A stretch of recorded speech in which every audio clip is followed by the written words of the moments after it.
Hello Taiko people, my name is Shoji Kameda and I'm here to demonstrate the new kaDON Uchiwa clamp. This is a versatile new taiko that we've developed for a variety of different uses. As a practice drum, we can use it to practice our shime daiko technique. We could even set it up to mimic a beta chudaiko or even a naname chudaiko. And it has a lot of different performance applications as well. So today, I'm going to take you through all the different ways that we can use this drum. So the first thing I want to demonstrate is how the clamp attaches to the uchiwa itself. So if I turn this around, you'll see I have these two tightening screws here. These are made to fit a standard drum key. So I have a drum key here. Just going to put that on, whoops, and unloosen it. Unloosen this side, and go ahead and unscrew it. And the clamp will come right off of the uchiwa.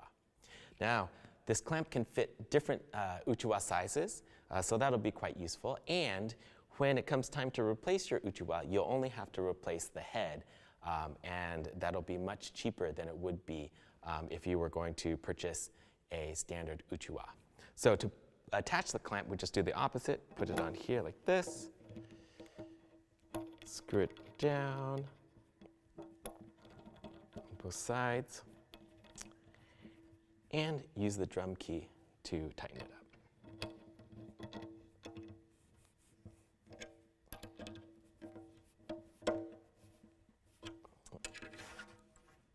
And now we're good to go. Now let's put the uchiwa on the stand. I have here just your standard Yamaha cymbal stand with a boom arm. And what I'm going to do is I'm going to take the arm off, and right where that was, I'm going to put the uchiwa right in there. And that'll attach just like that. Now that we have it in here, we can adjust the angle here. We can have it flat. We can even go further down. We can put it at an angle like this. And there's a lot of play in between. And we can also adjust the height here and here. So with all these different adjustments, we can get this drum into a lot of different positions. So the first thing I want to do is demonstrate using our uchiwa daiko as a practice shime. I have it set up here at about a 30-degree angle. I have my shime bachi, so let's give it a shot.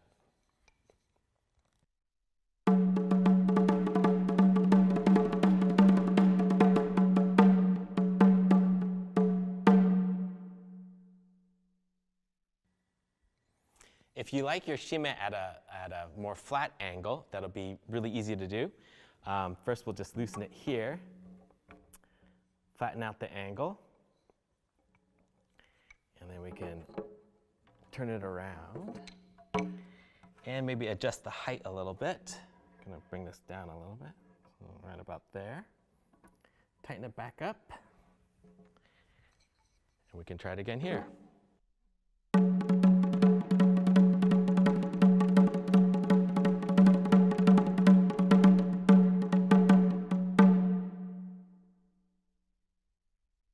The great thing about this setup is its versatility. I've lowered it a little bit and changed the angle to mimic what a beta chudaiko might be like. I have my heavier chudaiko bachi, and I'll use it as a practice chudaiko.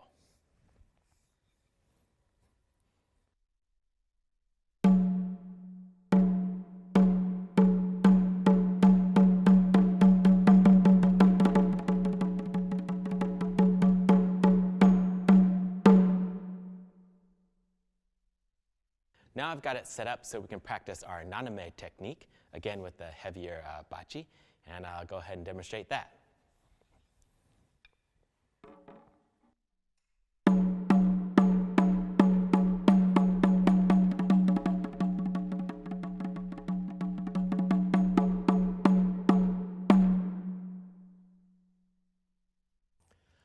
So you can practice in a variety of different styles using this uchiwa.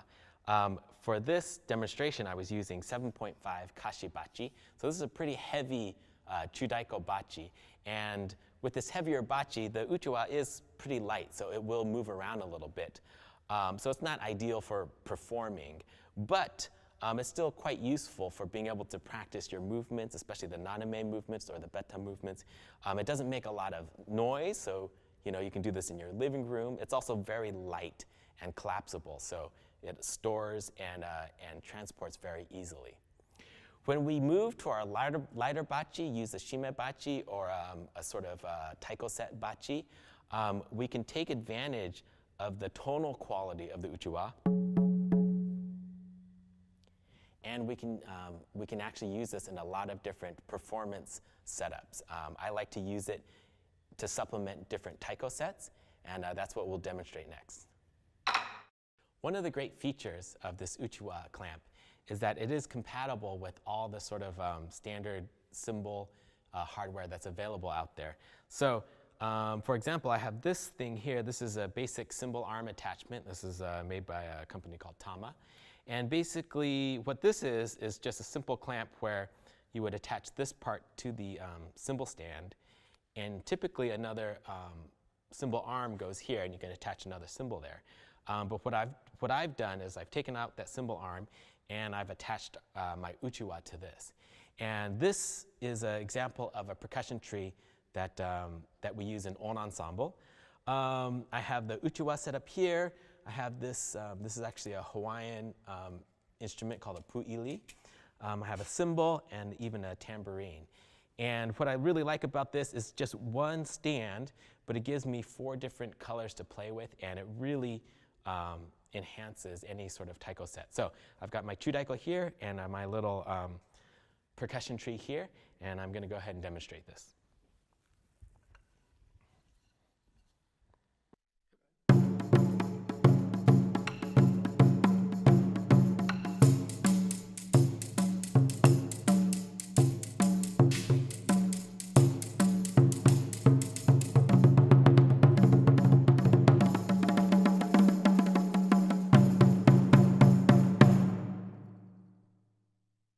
So using these cymbal arm attachments, we can get really creative with our setups.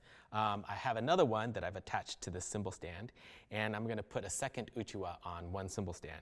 And I forgot to mention earlier, but these clamps come in 3 different colors. We have blue, we have red, and I'll show you a black a little bit later on. So if I want to put 2 on this cymbal stand, just put this in here. And the great thing about uchiwa is that they are kind of very tonal. So even 2 different uchiwa of the same size, you can find some nice tonal differences. For this one, I have a low one and a higher pitched one. And we can play these.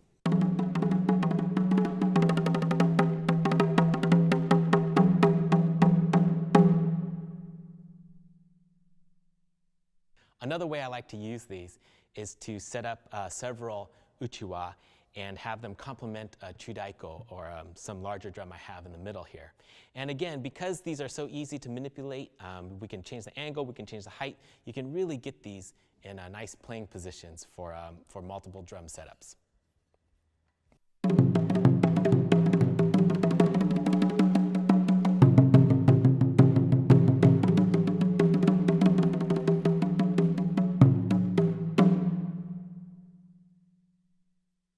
Finally, I'm going to show you how to make an all uchiwa setup. I have our double uchiwa setup that we did that last little demonstration, and I have our third color, our black clamp, and I'm going to attach it here to another cymbal stand that I have. Just put that in there, tighten it up, and yeah, again, the great thing about uchiwa is they're very tonal.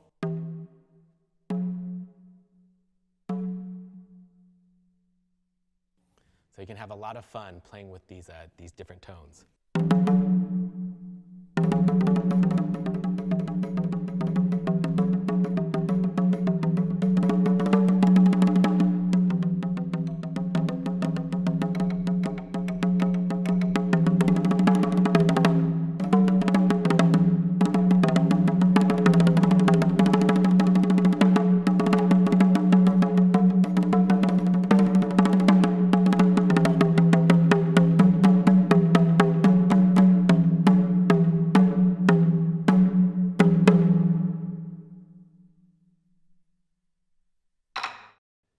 So we're really excited about this kaDON Uchiwa clamp. I know one of the things that I always struggle with as a taiko player is how to practice. Taiko is a difficult instrument to practice. You need space. It makes a lot of noise. They're heavy and expensive.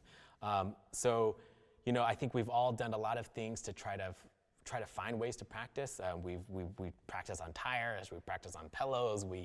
We practice on different drum pads that don't quite work. But there's something that is really different about playing a skin.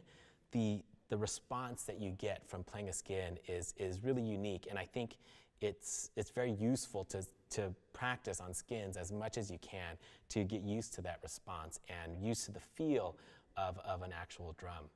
And we've done a lot to try to make this as versatile as possible. You can practice your shime daiko technique on it. We can change the angle and the height, so you can practice your beta movement or even naname movement with this drum.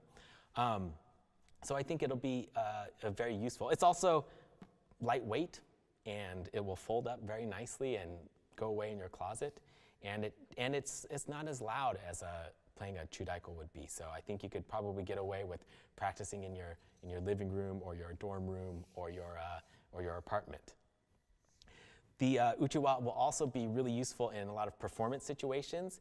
I really love playing multiple drums and playing in taiko sets. A piece like Lion Chant, for example, requires 2 different tones. But if you want to get like 4 or 5 people playing that piece, then you need like 2 drums for every person. That just doubles the number of drums that you need for everybody. But something like this would work really well as a supplemental tone for a chudaiko. And from that, you can build up all kinds of different taiko sets. And these will really help expand the range and the palette and the color choices that you have with your taiko set playing. And they sound really great featured by themselves. Uchiwa have that really nice tonal quality, so they'll make really fantastic little sets, and you'll be able to feature these uchiwa by themselves. So we've done a lot of work in terms of trying to make this clamp as affordable and as useful and as versatile as possible. And I'm really looking forward to seeing what you guys do with this.